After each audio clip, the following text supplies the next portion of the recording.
बुराई हैं भी कि नहीं है, यही संभाल कर रहे हैं। हम गिर रहे हैं और ये संभाल रहे हैं। कभी कभी ऐसी परिस्थिति पैदा करते हैं, संशय में मत रहना। जैसी भी परिस्थिति हो तुम्हें रौंदना है, माया के द्वारा रौंद लो, तुम्हारी इच्छा। हम जो कह रहे हैं इसे बहुत अच्छे से पकड़ना। कभी कभी ऐसी परिस्थिति पैदा करते हैं कि साधक को संशय हो जाए कि भगवान है भी कि नहीं। कहते हैं करो सदा तिनके रखवारी, जिमी बालक राखे मातारी। अब इस समय जब ये बड़े बड़े सुभट परास्त कर रहे माया के, तो कहाँ हो तुम? ऐसी परिस्थिति आती है, मस्त रहो, उस समय भी मस्त रहो। बहुत बलवान की प्रेरित माया है, वो जानते हैं हम जैसे भी आपके हैं। मस्त रहो, हमारी बात मान लो, हम पूरे जीवन की बात कह रहे नहीं। ये लुका छुपी का ऐसा खेल खेलते हैं कि बड़े बड़े शुद्ध नेत्र वाले भी धोखा खा जाए। शुद्ध नेत्र जिनको ज्ञान नेत्र प्राप्त हो गए उनको भी। इसलिए इनके भरोसे में कभी आंच ना आने पावे और इनके विश्वास में कभी घाटा ना होने पावे, विश्वास कम ना होने पावे। ऐसी शक्ति हमें दे न दाता, मन का विश्वास कमजोर होना। कभी कभी होता है ऐसा, इसलिए हम आपको बता रहे हैं कि धोखा मत खाना। जिस समय तुम्हें लग रहा है कोई नहीं देख रहा, उस समय संभाले हुए हैं।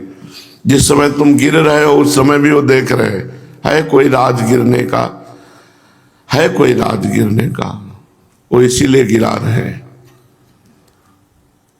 कीन हो इसका बहु अभिमाना, सुख वंचा कृपा निधाना।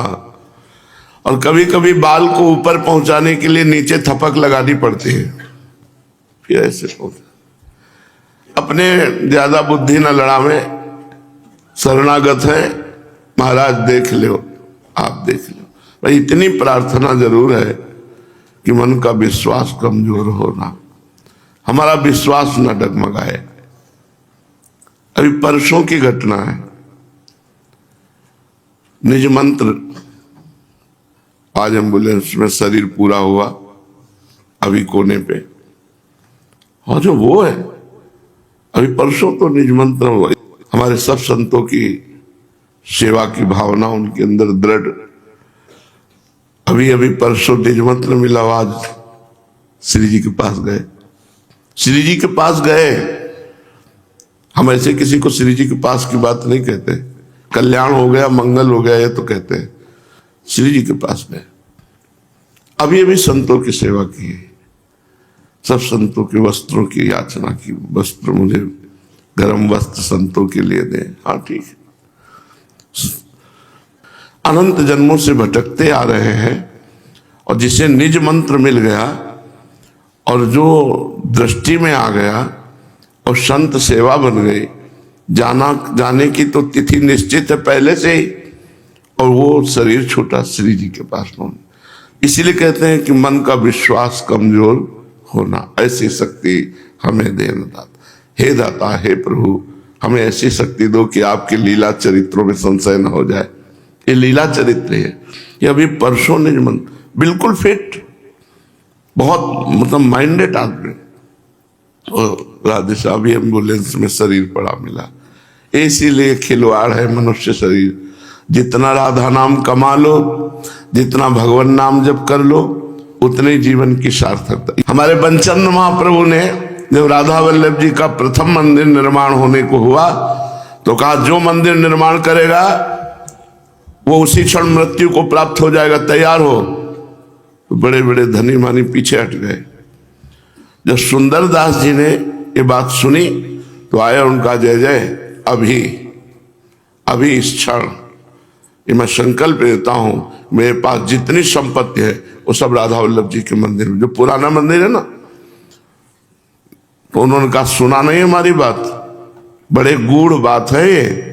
जिस समय मंदिर निर्माण होगा, शुरू होगा, उसी समय तुम मर जाओगे। तो उनका अगर 1 वर्ष का समय दे दिया जाए कि हर उत्सव राधा वल्लभ जी के देख लूं तो वृंदावन वास करूंगा। 1 वर्ष राधा वल्लभ जी के नित्य आरती और नित्य उत्सव जो पूरे 12 महीने के देख लूं तो जय जय इच्छा है हमारी। तो उनका जवाब दिया, जो ही उत्सव आखिरी पूरा हुआ तभी ये पद चल रहा था, बनी वृषभानु नंदिनी आज, भूषण बसन विविध पहिरे तन पिय मोहन हित साज। समाज में बैठे थे, राधा वल्लभ जी के मंदिर के ठीक सामने समाधि बनी सुंदरदास जी की। ये क्या था, जो मंदिर बनाएगा सीधे निकुंज जाएगा। अगर ऐसे कह देते तो दसियों तैयार हो जाते। कह दिया जो मंदिर बनाएगा उसका शरीर उसी समय पूरा हो जाएगा। बड़ी कृपालु लाडली जो है, जैसे किसी की माँ को प्रसन्न करना हो तो उसके बच्चे को टॉफी और दुलार करो तो अपने आप को कहे अरे भाई साहब आपके वैसे, वो मतलब रीझ जाएगी, वो आप पर प्रसन्न हो जाएगी क्योंकि उसके बच्चे। ऐसे श्री जी दासी वत्सला कर ही राधा, माँ में जो वात्सल्य होता है वो एक अंश में होता है। मेरी महारानी जो वात्सल्य समुद्र है, जब कोई उनके जनों को दुलार करता है तो रीझ जाती है, अरे अब तुम्हें प्रारब्ध कर्म परेशान नहीं करें, आओ मेरे पास आ जाओ। श्री जी अपने चरणों की सेवा में महान कृपालु हमारी महारानी। ये एक नहीं 25 उदाहरण ऐसे हैं कि श्री जी ने जन्म जन्म के कर्म बंधन काट दिए, जन्म जन्म के कर्म बंधन काट दिए बहुत। तो हम इसीलिए कहते हैं किसी भी लीला में विश्वास न कम करना। कि उनके परिवार वालों को यही कह रहे थे कि ना रोने की जरूरत है ना उदास होने की जरूरत है, इनका काम बन गया। मनुष्य जीवन तो सबको मिलता है, क्रम बाई क्रम मिलता है, लेकिन लाभ कोई उठा पाता है। इन्होंने लाभ उठा लिया। परसों निज मंत्र और आज श्री जी के पास गए, कितनी करुणा हो गई। पर उसको सोचने में जैसे कि अभी परसों निज मंत्र और आज चले गए, अभी बाबा की ये सेवा की और चले गए। और बताएं, एक थे ऐसे न्यौछावर, जो सेवा जैसा चटपट 1 साल सेवा किए। भगवान के पास जाना कौन चाहता है, विचार करो। अभी जैसे कहा जाए इतने लोग बैठे हैं, मृत्यु प्राप्त होगी, मरना होगा, निकुंज जाने के बाद चलो तैयारी करो। वही तैयार बैठे हैं जो पहले से तैयार थे कि अब हम तो तय, तो वो कह देगा कि अभी ले चलो, अभी 1 मिनट मत लगाओ क्योंकि मेरा कोई है नहीं और मैं इन्हीं के लिए जीवन दिए हूँ। लेकिन घर गृहस्थी परिवार रिश्ते नातेदार वो ये कहेगा कि ठीक है अगले इतवार तक का समय दो, हम रजिस्ट्री करी आवे, सब बात बताए आवे।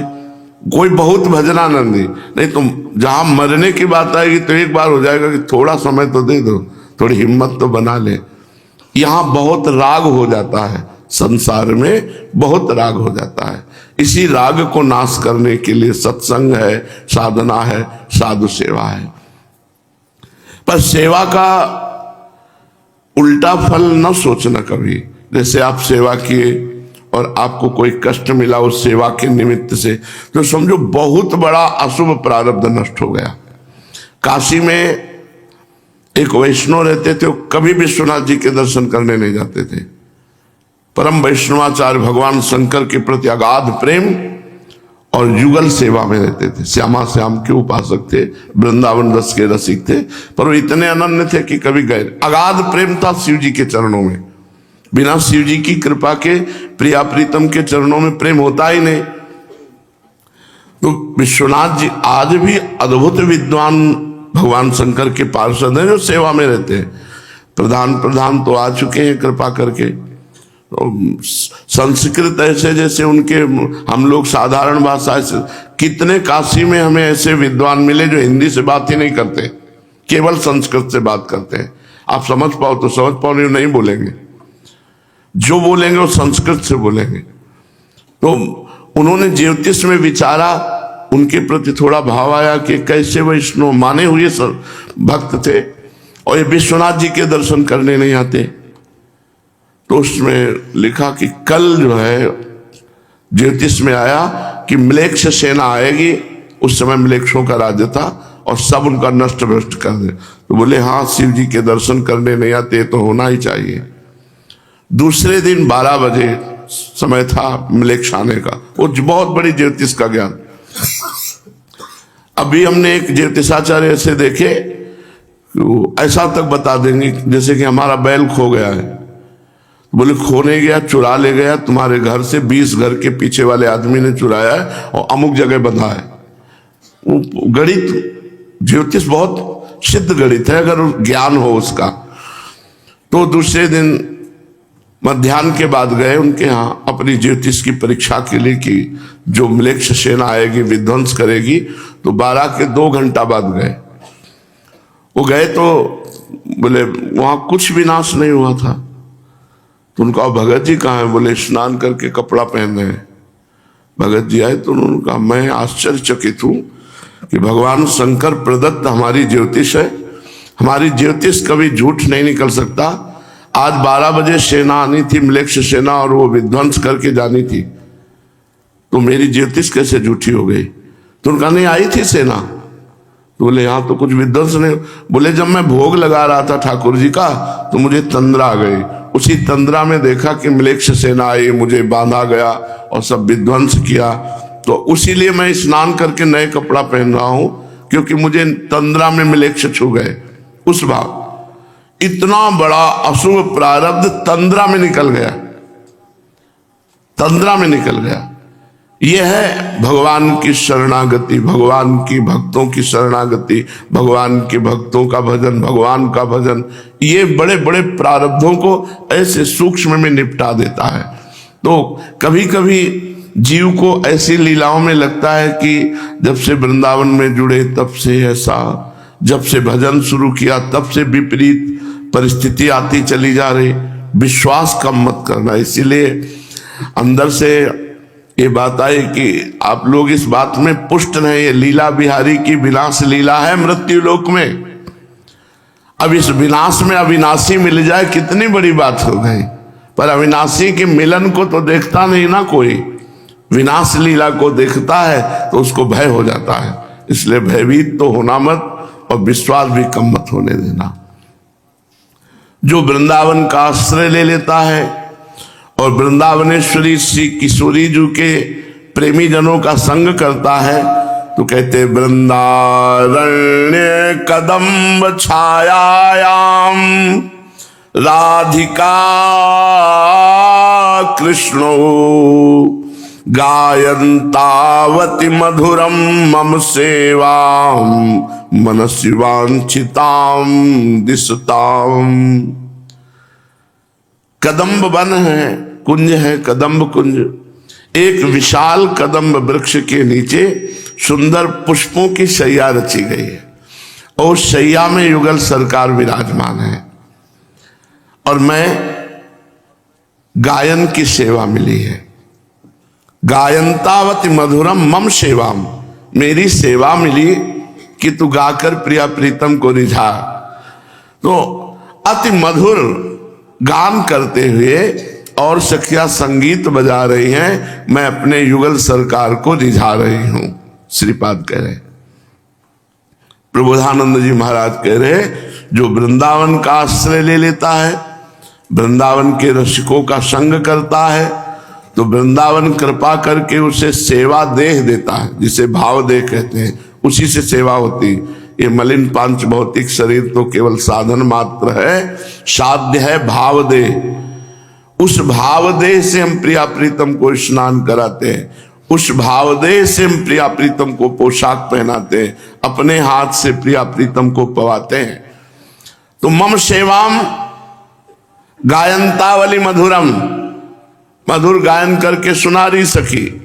तो संगीत बजने लगे, ताल मृदंग उपंग वीणा वेणु, और मैं मधुर स्वर से गान करके, और प्रिया प्रीतम कदम्ब वृक्ष के नीचे फूलों की सैया पर गलबहियां दिए हुए बैठे हैं और मेरी सेवा गायन की। जब मैं गायन करती तो मनसि वांछिताम दिशताम, मैंने देखा कि मेरी मनोवांछा पूर्ण हो रही। क्या? युगल सरकार प्रसन्न हो रहे। मैं गायन कर रही हूं, मम सेवाम, ये मेरी सेवा, और मेरे युगल सरकार प्रसन्न हो रहे। गायन सेवा और हास परिहास की सेवा, ये दो सेवाएं। जब प्रिया प्रीतम विराजमान होते हैं तो अपने को सेवा मिले, ऐसी प्रवीणता पूर्वक बात करो जिसमें दोनों हंस दें। ऐसी पक्षपात की बात करो जिसमें लाडली जो प्रसन्न होकर हंस दिए और लाडली जो जब हंसी तो लाल जो हंस दिए। दोनों को सुख पहुंचाना गायन और परिहास के द्वारा मम सेवाम, ये मम सेवाम। हास परिहास करना और बड़ी जोर का हास परिहास करना, खिलखिला के हंस देते। प्रिया जो जरा सम्मान में है तो आप दाता है, करुणा करुदार राखत कछुन सार। आगे का अर्थ नहीं समझ सकते। दसन बसन लागत जब देन, तो प्रेरणा की जाती है, महान दानमयी।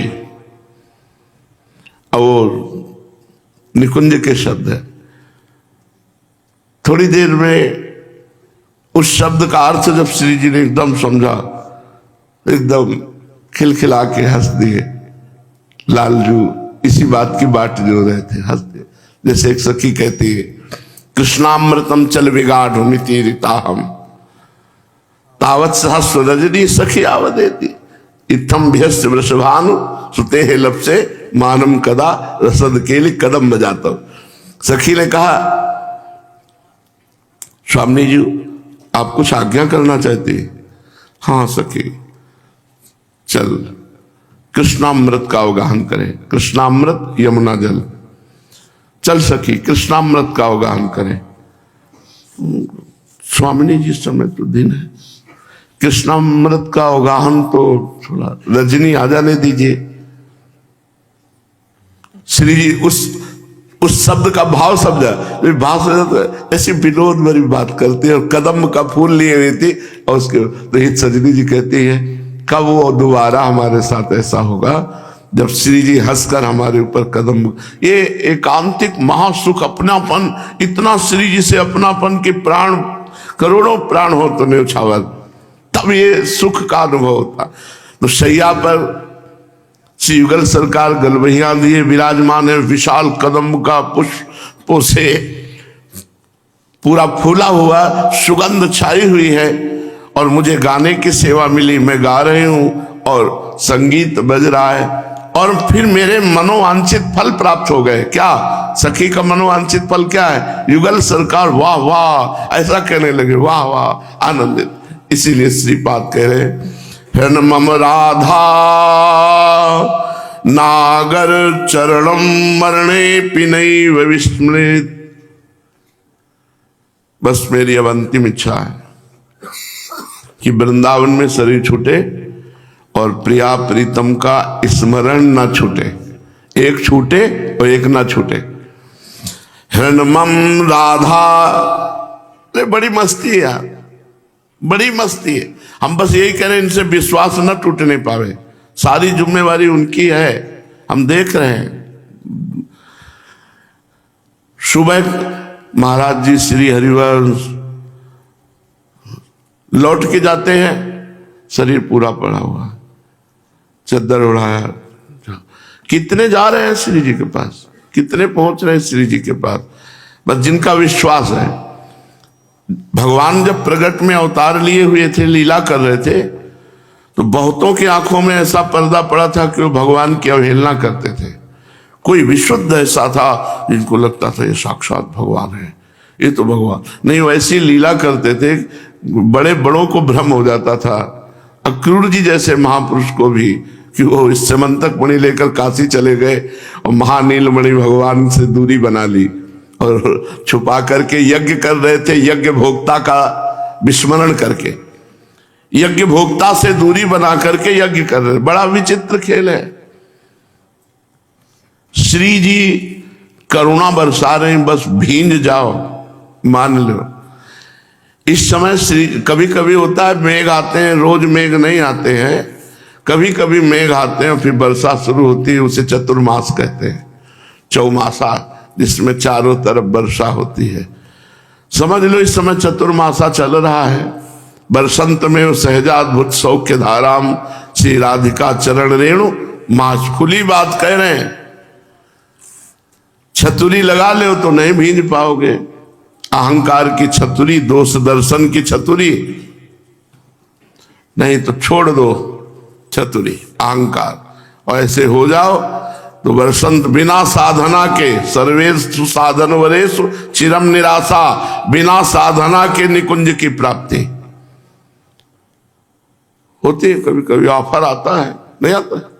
बोले दीपावली में ये ऑफर, तो कभी कभी ऑफर आता है, ऑफर आ गया है, निकल चलो। बिना साधना के भगवत प्राप्ति। सर्वेषु साधन वरेषु चिरम निराशा। सवय अंग गुणहीन हो ताको यतन न कोय। एक किशोरी कृपाते जो कछ हो सुको। एकमात्र लाडली के चरण शरणागत हो जाओ, पड़े रहो भरोसे में। महारानी जो अलबेली सरकार पल्ली पार पहुंचा देंगी, इस संसार समुद्र के पल्ली पार पहुंचा दे। सेवा में पहुंचना है तो रसिकों से अपनापन कर लो, बस। सेवा में पहुंचना है तो रसिकों से अपनापन कर लो। कल्याण होना है तो अलबेली सरकार है, मात्र शरणागति से कल्याण। हनुमम राधा नागर चरणम मरणे पिनैव विस्मरतु। तनुरपि न विपत कोटिषु जीवन वृंदावनम क्षणम त्यजतु। एक क्षण के लिए भी अब मैं वृंदावन को नहीं छोड़ूंगा, एक कसम खाता हूं। क्योंकि वृंदावन में शरीर छोड़ करके प्रिया प्रीतम की सेवा में जाना है, ये पक्का है। इस भूमि पर या इस भूमि के संबंध से निश्चित श्री जी की प्राप्ति होती है। हृणमम माने हृदय में मेरे, राधा नागर चरणम श्री प्रिया प्रीतम के गौर श्याम चरणारविंद झलके और हम प्राण त्याग रहे हों। कहाँ? वृंदावन भूमि में। बस इतना चाहिए, अंतिम फाइनल हमारा इतना हो जाए, हे प्रियाजू, कि आप और आपके प्रीतम के चरणारविंद का ध्यान हो और शरीर वृंदावन में छूट रहा हो, बस बात बन गई। और कहीं भी बाहर हो, श्री जी के शरणागत हो तो यहीं आओगे। कहीं भी बाहर हो, सेवा में भेजे गए हो। जैसे भारतीय सैनिक कहीं दूर विदेश भेजा गया हो युद्ध में और वो वहीं शहीद हो गया हो, तो तिरंगे में लपट कर भारत में ही आएगा, भारत में ही आएगा, तिरंगे की गोद में। ऐसे ही वृंदावन का शरणागत, श्री जी का आश्रित, कहीं भी विश्व में शरीर छोड़े वृंदावन ही आएगा, प्रियाजू की सेवा मिलेगी। बहुत कृपालु हमारी लाडली जो है, बहुत करुणामयी है। पूज्यपाद श्री उड़िया बाबा जी महाराज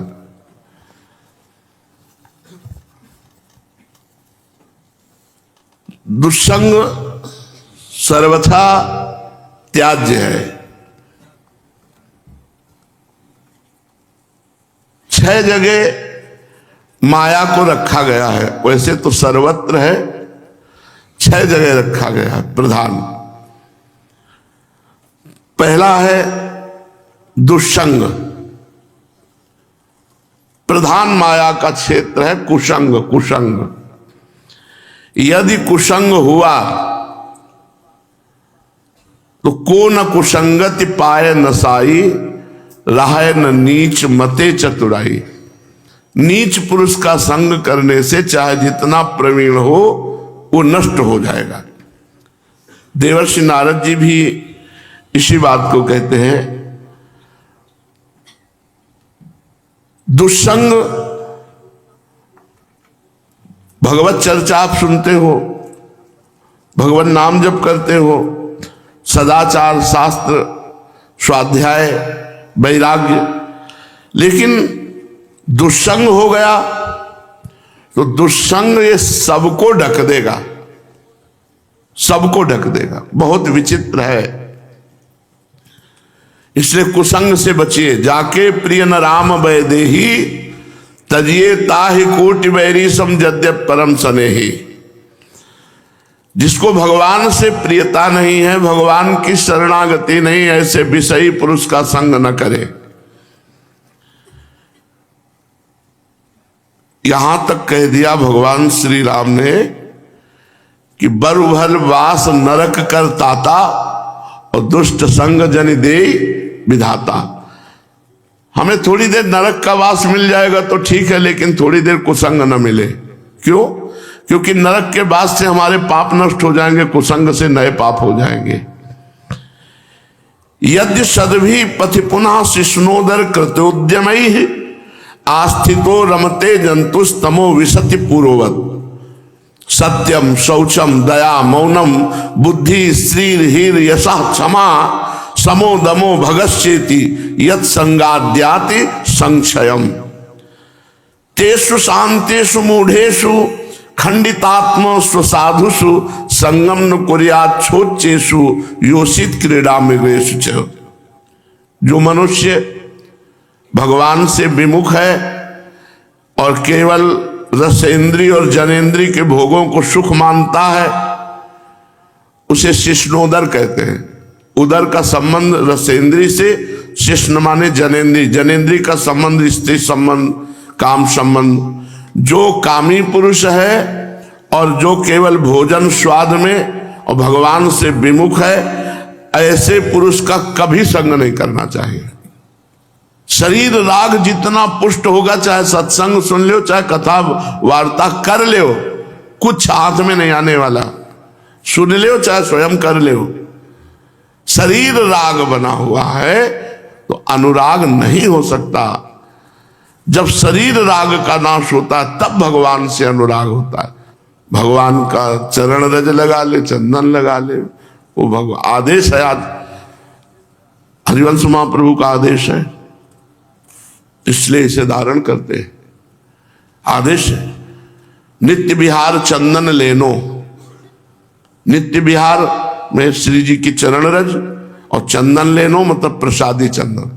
वे सन्यास में थे, ऐसे गंगा जी की बालू लिए, बस ऐसे कर लिया, बना तो बना नहीं। शाम टाइम तो तिलक लगाते ही नहीं थे, सुबह एक बार केवल ऐसे त्रिपुंड ऐसे कर लिया बस। अब इसमें है कि दर्पण की भी जरूरत होती है, क्योंकि श्रृंगार श्री जी और गुरुदेव ने आज्ञा करी थी। ये सन्यासी स्वभाव था, ऐसे अंगुली से ऐसे कर लिया, ऐसे कर लिया बस। शाम टाइम नहीं लगाते, तो शाम टाइम गुरुदेव की सेवा में गए, उनका तिलक क्यों नहीं लगाए? उनको स्वभाव में नहीं। बोले हाँ, स्वभाव बदलना पड़ता है। तिलक लगाने से श्री जी प्रसन्न होते, बस बात पकड़ ली। हमको क्या है, हमको कौन दिन भर तिलक लगाते रहे, दिन भर लगा, श्री जी प्रसन्न हो रहे। सिया जी मांग भर रही थी, हनुमान जी के लिए कहीं जाने की रोक टोक नहीं थी। हनुमान जी पहुंचे, बड़े भाव से सिया जी सिंदूर ऐसे भर, तो कहा माता श्री ये क्या है? मुस्कुरा दिया। सिया जी ने कहा इससे रघुनाथ जी प्रसन्न होते हैं। अच्छा, आपको रघुनाथ जी याद कर रहे हैं सभा में? तो सखियों के साथ सिया जी गए, डिब्बा देख लिया था सिंदूर वाला। अब हुआ महारानी का सिंदूर का डिब्बा इतना बड़ा थोड़ी होगा, अरे स्वर्ण का कंचन का रत्न जटित बड़ा डिब्बा। हनुमान जी पूरा लिए, पूरे में सिंदूर। वैसे ही महाबली भगवान के बड़े भोले श्री रघुनाथ जी प्रसन्न होते, मैया ने कहा है।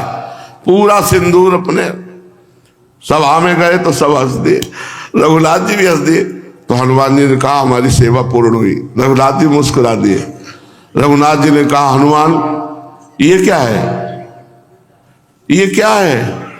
लाल देह लालील से और धर लाल लंगूर, वज्र देह दानव दलन, जय जय जय कपिशूर। वैसे ही भयंकर पर्वताकार शरीर और पूरे में सिंदूर, डिबिया में एक को नहीं रह गया, पूरा लगा के। तो उनका ये क्यों लगा है? बोले माता जी कहती थी जब एक रकील खींचने से आप प्रसन्न हो जाते हो तो हम पूरे शरीर में लगा। आप प्रसन्न हो तो हम, आप आज्ञा करो, आपकी प्रसन्नता। नहीं तो ज्यादा श्रृंगार राग पुष्ट करता है शरीर। शरीर का राग पुष्ट होना ही जन्म मरण का हेतु है। जो कह रहे हैं जो मनुष्य शिष्णोधर जनेन्द्रीय और रसेंद्रीय के भोगों में मगन है, भगवान से विमुख है। ऐसे का संग नहीं करना चाहिए, क्योंकि इस दुस्संग से सत्य, पवित्रता, सत्यम, शौचम, दया, मौनम, बुद्धि, स्त्रीर, हीर, यशा, क्षमा, समो, दमो, भगश्चेति यत संगाद्यत संक्षयम नाश हो जाता है। सत्य का, पवित्रता का, दया का, मननशीलता का, बुद्धि का, लज्जा का, लक्ष्मी का, कीर्ति का, क्षमा का, मन का वश में रहना और इंद्रियों का वश में रहना। शम माने मन का और इंद्रियों का दमन करना, ये सब छूट जाता है। जो दुस्संग करता है वो तेषु अशांतेषु, वो हर समय अशांत रहता है। मूढ़ेषु, उसमें मूर्खता छा जाती है। और खंडितात्मस्व साधुषु, वो केवल योषित क्रीड़ा मृगेषु च, वो केवल काम का खिलौना बन जाता है। इसलिए अशांत, मूढ़ता, दुष्टता, ये सब दुर्गुण आ जाते हैं कुसंग करने से। कुसंग का त्याग कर दो। कुसंग इंद्रियों को उकसाता है भोगों के लिए, और इंद्रियां जब चंचल हो जाती है तो फिर मन को वश में करना कठिन होता है। याद रखो, तुम जैसी बात सुनोगे, जैसी चीज देखोगे, जैसी बात बोलोगे, वही भाव तुम्हारा बन जाएगा। याद रखो, जैसी बात सुनोगे, जैसी बात देखोगे, जैसी बात बोलोगे, वैसा तुम्हारा भाव बन जाएगा। अगर ये 10 स्थान सात्विक हैं तो सतोगुण, राजसिक हैं तो रजोगुण, तामसिक हैं तो तमोगुण। पहला स्थान अन्न, जल, परिवार, अड़ोस पड़ोस, दृश्य, साहित्य और आलोचना, बातचीत, आजीविका और उपासना। यदि ये सात्विक है तो सात्विक होगा, राजसिक है तो राजसिक होगा, तामसिक है तो तामसिक होगा। इसलिए सात्विक सेवन करो।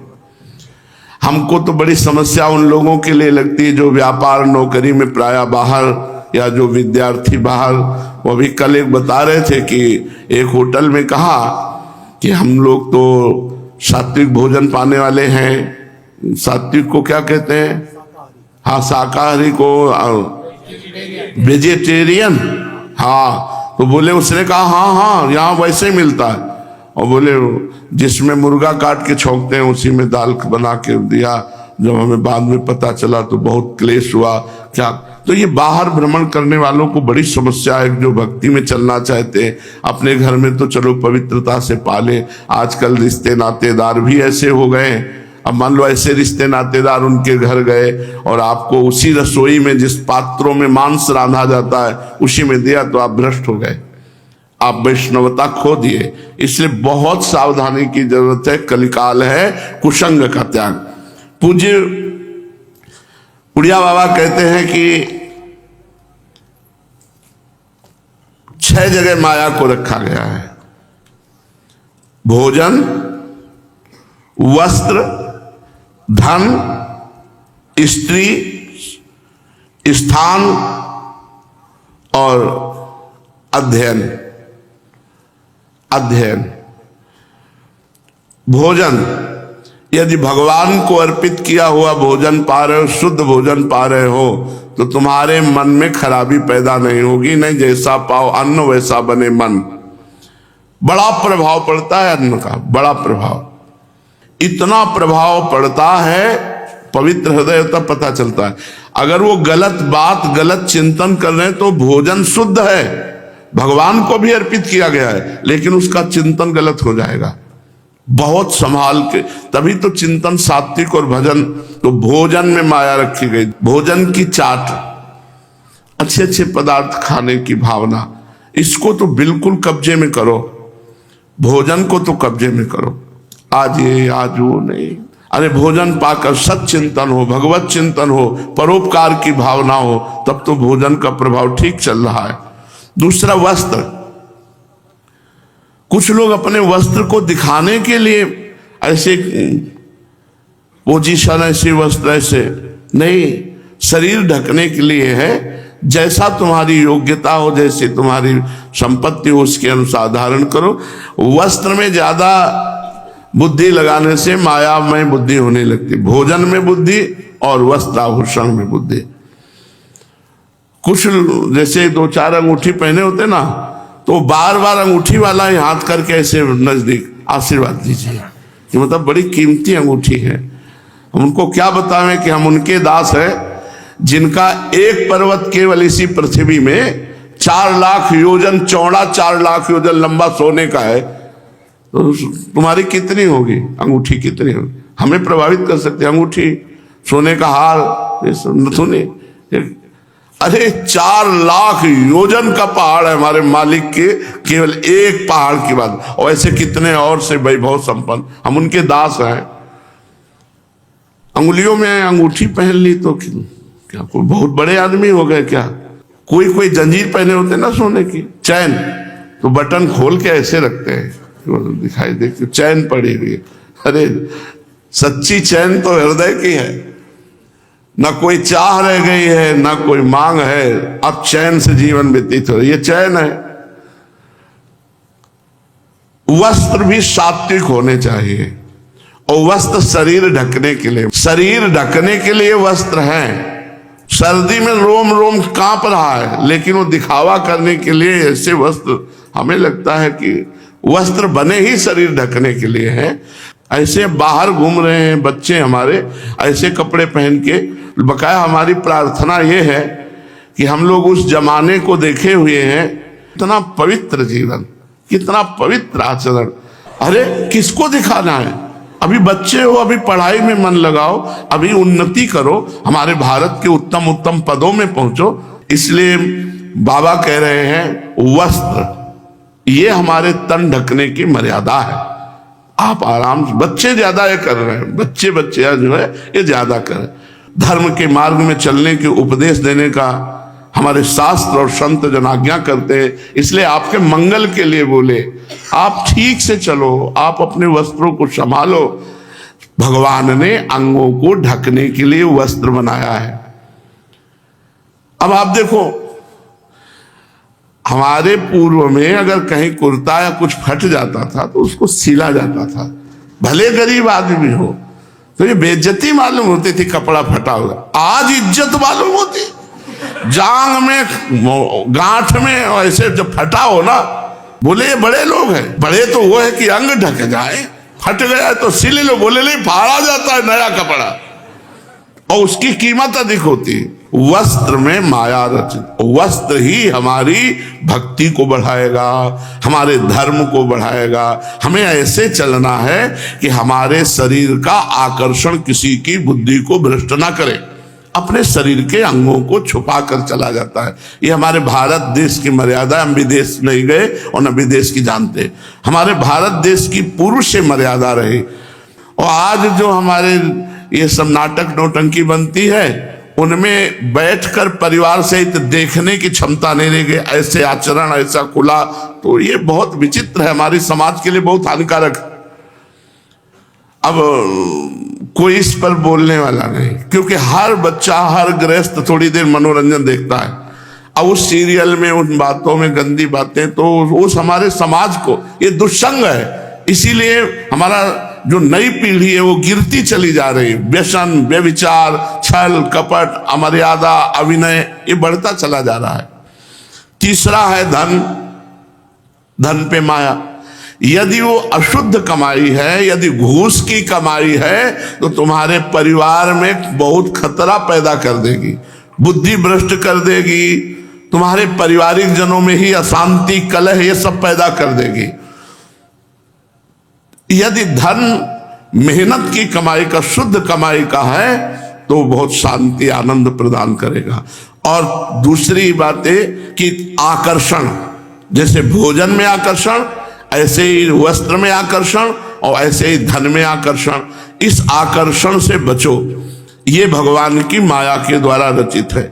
चौथा, स्त्री शरीर। स्त्री शरीर भगवान ने ऐसा रचा है कि यदि आपका पवित्र भाव नहीं तो देखते ही आपके अंदर काम भाव जागृत हो जाए। ऐसी रचना भगवान ने रची है।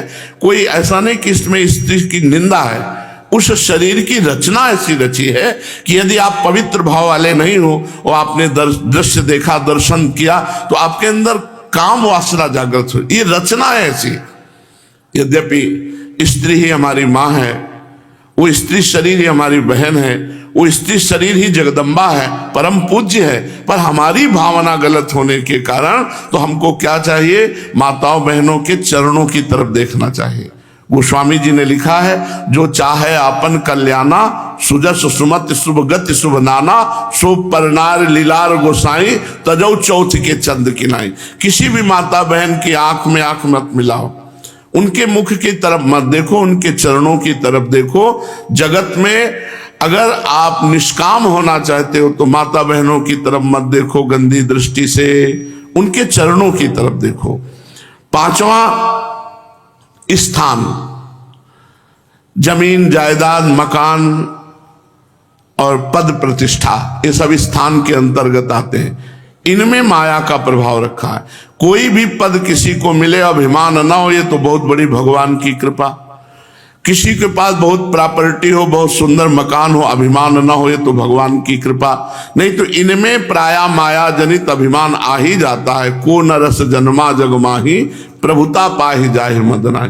ये अभिमान आ जाता है, मैं अमुक पद में हूं, हमारे पास इतनी प्रॉपर्टी, हमारे पास इतना स्थान है। तो स्थान जनित माया दोष में अभिमान ना आने पावे, इसलिए भगवान का प्रदत्त ये सब वैभव है, ऐसा सोचना चाहिए। और फिर अध्ययन, देखो आज का आधुनिक अध्ययन, जब कोई शिक्षा मंत्री आदि पधारते हैं तो उनसे यही प्रार्थना करते हैं कि आप कृपा करके इतनी बात समझ लो कि आधुनिक शिक्षा बुद्धि को पवित्र नहीं कर सकती जब तक आध्यात्मिक शिक्षा नहीं रखी जाएगी। महापुरुषों के चरित्र पढ़ाए जाएं, उनको गीता जी को सरल करके अर्थ बताया जाए, उनको ब्रह्मचर्य के विषय में बताया जाए, उनको जीवन कैसे जीना है अभी प्रारंभ से ही उनको बताया जाए। धर्म, सत्य, असत्य से बचना, व्यभिचार से बचना, व्यसनों से बचना, ये आध्यात्मिक शिक्षा के बिना आधुनिक शिक्षा मायामयी है और वो व्यर्थ का जीवन नष्ट करा देती। जो बहुत पढ़े लिखे होते हैं ना, उनकी श्रद्धा बुद्धि की कसौटी पे होती है। अगर बुद्धि मान गई तो श्रद्धा, नहीं तो नहीं मानती है। तो ये 6 चीजें माया के द्वारा पूर्ण की गई हैं: भोजन, वस्त्र, धन, स्त्री शरीर, स्थान और अध्ययन। यदि हमारा अध्ययन अध्यात्म से युक्त हो तो जीवन सार्थक हो जाए। चलते हैं श्रीमद् भागवत महापुराण। प्रसंग चल रहा है, उद्धव जी कई महीना रुके ब्रज में। कोई ऐसा नहीं कि कई 2 दिन वार्ता हुई चले गए, नहीं, कई महीना ब्रज में रुके।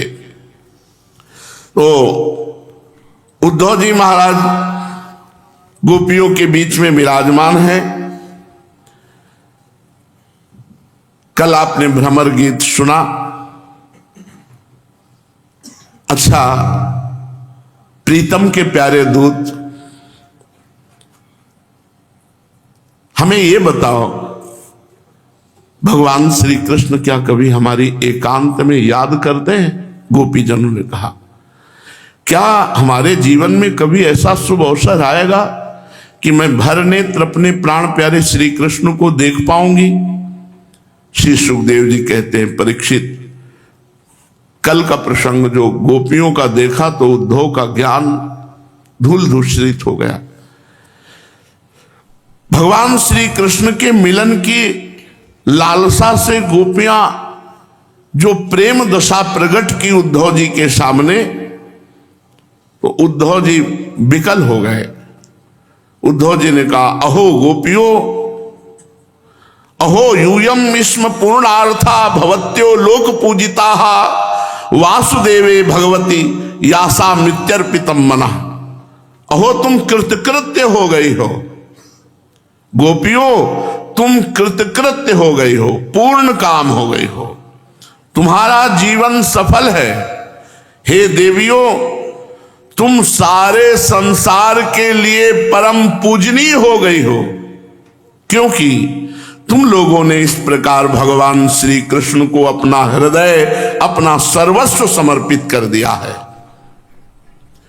दान, व्रत, तपो, होम, जप, स्वाध्याय, संयमैः श्रेयोभिर्विविधैश्चान्यैः कृष्णे भक्तिर्हि साध्यते।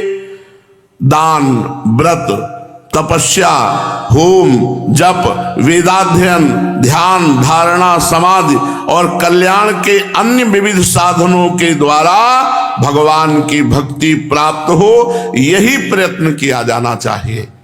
हमारा दान, हमारा धर्म, व्रत, तपस्या, होम, जप, वेदाध्ययन, ध्यान, धारणा, समाधि तभी सार्थक है जब भगवान के चरणों में प्रेम हो जाए। ये बड़े सौभाग्य की बात है। हे गोपी जनों, तुम्हें पवित्र कीर्ति भगवान श्री कृष्ण के प्रति वह सर्वोत्तम प्रेम लक्षणा भक्ति प्राप्त हो गई है जो बड़े बड़े ऋषि मुनियों के लिए अत्यंत दुर्लभ है। तुम पूरे जगत की आदर्श हो। उद्धव जी क्या कह रहे? पूरे जगत की आदर्श हो। तुम्हें वो स्थिति प्राप्त है जो बड़े बड़े ऋषि मुनियों के लिए भी अत्यंत दुर्लभ है। सचमुच सचमुच ये कितने सौभाग्य की बात है कि तुमने अपने पुत्र, पति, देह, स्वजन और घरों को छोड़कर भगवान श्री कृष्ण से प्रेम किया, जो सबके परम पति हैं, पति के रूप में वर्ण किया। जो सबके परम पति हैं उनको पति के रूप में वर्ण किया। धन्य है तुम्हारा जीवन। दिष्ट्या पुत्रान पतीन देहान स्वजनान भवनानि च हित्वा व्रणीत यूयम यत् कृष्णाख्यम पुरुषम परम। हे गोपीजनों, अभी अभी तुम लोगों का वो भाव मेरे सामने प्रकट हुआ। ये मेरे ऊपर तुम्हारी बड़ी कृपा है देवियों, बड़ी दया की जो मैं तुम्हारी स्थिति को देख पाया। मैं अपने स्वामी श्री कृष्ण का गुप्त काम करने वाला दूत हूं। तुम्हारे प्रीतम भगवान श्री कृष्ण ने तुम लोगों को परम सुख देने के लिए ये प्रिय संदेश भेजा है। वो संदेश मैं तुम्हें सुना रहा हूं। अभी तक तो आप उपदेश कर रहे थे, अब भगवान ने जो उपदेश किया वो बता रहे। भगवान श्री कृष्ण ने कहा, भवती नाम वियोगो में न ही सर्वात्मना क्वचित यथा भूतानि भूतेषु खम वायग्निर्जलम मही तथा हम च मनः प्राण भूतेन्द्रिय गुणाश्रय। देखो गोपियों, मैं सबका उपादान कारण होने से सबका आत्मा हूं और सब में विराजमान हूं। ये बात सब भक्तों को ज्ञान होता है। जब प्रेम प्राप्ति के पहले सबको ज्ञान हो जाता है। चाहे जिस संप्रदाय का हो, यह ज्ञान सबको होता है कि चराचर जगत में मेरे भगवान विराजमान हैं। इसलिए मुझसे कभी भी तुम्हारा वियोग नहीं हो सकता। भवती नाम वियोगों में ना ही सर्वात्मना क्वचित, हमारा तुम्हारा कभी वियोग हो ही नहीं सकता। संसार के सभी भौतिक पदार्थों में आकाश, वायु, अग्नि, जल और पृथ्वी, ये पांचों भूत व्याप्त हैं, क्योंकि इन पंचभूतों से ही सब कुछ बना है। ये पंचभूत ही वस्तुओं के रूप में है। वैसे ही मैं, ध्यान दो, भगवान श्री कृष्ण कहते हैं जैसे जितने पदार्थ, व्यक्ति, जड़, चैतन्य, जो भी ये शरीर, ये सब पंचभूतों से बने हैं। पंचभूत उनमें व्याप्त हैं, अर्थात पंचभूतों से ही बने। ऐसे ही मैं, मन, ये मन श्री कृष्ण है, प्राण श्री कृष्ण है, पंचभूत श्री कृष्ण है, इंद्रिया श्री कृष्ण है और इंद्रियों के विषयों का आश्रय वो भी श्री कृष्ण है। वे मुझ में है, मैं उनमें हूं और सच पूछो तो केवल मैं ही मैं हूं। ये शुद्ध ज्ञान। मैं अपनी माया के द्वारा भूत, इंद्री और उनके विषयों के रूप में होकर प्रकट होता हूं। माया से मैं ही पंचभूत बनता हूं, मैं ही इंद्रिया बनता हूं, मैं ही मन बनता हूं। शुरुआत यहीं से की थी। आप ही मन हो, आप ही इंद्रियां हो, आप ही पंचभूत हो, आप ही प्राण हो, आप ही विषयों के आश्रय भी हो। भगवान कह रहे बिल्कुल बहुत सुंदर बात समझने की है।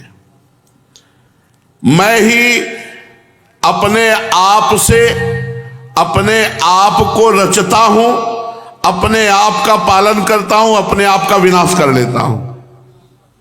बोले भगवान को दया नहीं आई तो भगवान ही तो थे जो विनाश लीला कर रहे थे, अपने आप से अपने आप की। मैं अपने आप को समेट लेता हूं, मैं अपने आप को प्रकाशित करता हूं और मैं अपने आप का पालन करता हूं। आनंद ही आनंद अगर ये बात समझ में आ जाए।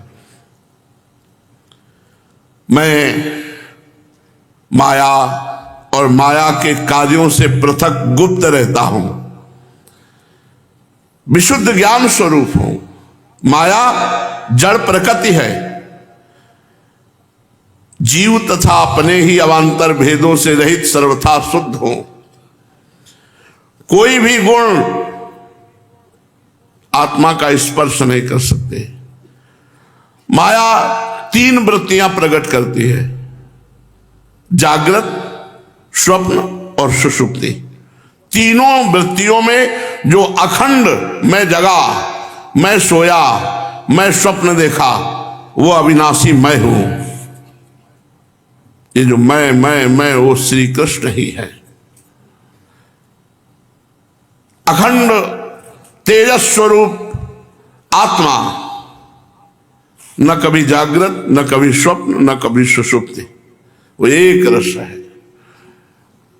मनुष्य को चाहिए कि वह समझे कि स्वप्न में दिखने वाले पदार्थों के समान जागृत अवस्था में जितना विश्व देख रहे वे सब मिथ्या स्वप्नमय है। ब्रह्म सत्यम जगन मिथ्या। इसलिए उन विषयों का चिंतन करने वाले मन और इंद्रियों को रोक ले और मानो सोकर उठा हो। इस प्रकार जगत के स्वाप्निक विषयों का त्याग करके मेरा भजन करते हुए मेरा साक्षात्कार करे। जिस प्रकार सभी नदियां घूम फिर कर समुद्र में पहुंचती हैं, उसी प्रकार मनुष्य पुरुषों के वेदाभ्यास, योग साधना, आत्मा अनात्मा का ज्ञान, त्याग, तपस्या, इंद्रिय संयम, सत्य, भजन, धर्म सब मेरे पास ही पहुंचते हैं। इसलिए मेरी ही उपासना करो। सबका सच्चा फल मैं हूं, मेरा साक्षात्कार है। क्योंकि सब मन को निरुद्ध करके मेरे में ही लगाते, चाहे देवी बोलो, चाहे देवता बोलो, चाहे जो नाम बोलो, सब रूपों में मेरे भगवान ही विराजमान। वासुदेवा सर्वम।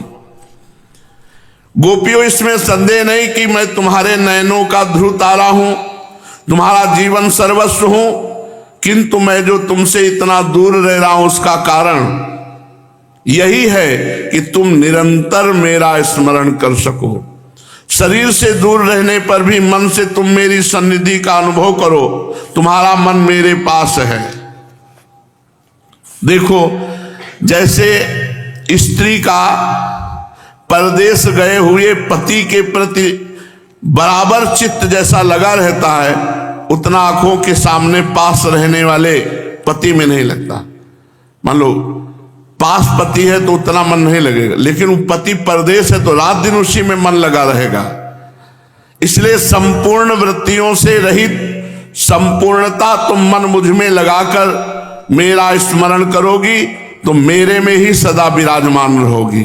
हे कल्याणियों, जिस समय मैंने वृंदावन में शारदी पूर्णिमा की रात्रि में रास क्रीड़ा की थी, उस समय जो गोपियां स्वजनों के रोक लेने से ब्रज में ही रह गई थी, घर में मेरे साथ रास विहार में सम्मिलित नहीं हो सकी थी, वे मेरी लीलाओं का स्मरण करके ही मुझको प्राप्त हो गई। इसलिए तुम मेरी लीलाओं का चिंतन करो, मैं तुमसे मिलूंगा अवश्य, निराश होने की कोई बात नहीं। परीक्षित, अपने प्रीतम श्री कृष्ण का यह संदेशा सुनकर गोपियों को बड़ा आनंद हुआ। उनके संदेश से उन्हें श्री कृष्ण के स्वरूप और एक एक लीला की याद आने लगी। प्रेम से भर करके उन्होंने उद्धव जी से कहा, गोपियों ने कहा, उद्धव जी बड़े सौभाग्य और आनंद की बात है कि हमारे श्री कृष्ण सकुशल हैं। दूसरी बात यह और आनंद की बात है कि यदुवंशियों और भक्तों और संतों को सताने वाला पापी कंस मारा गया।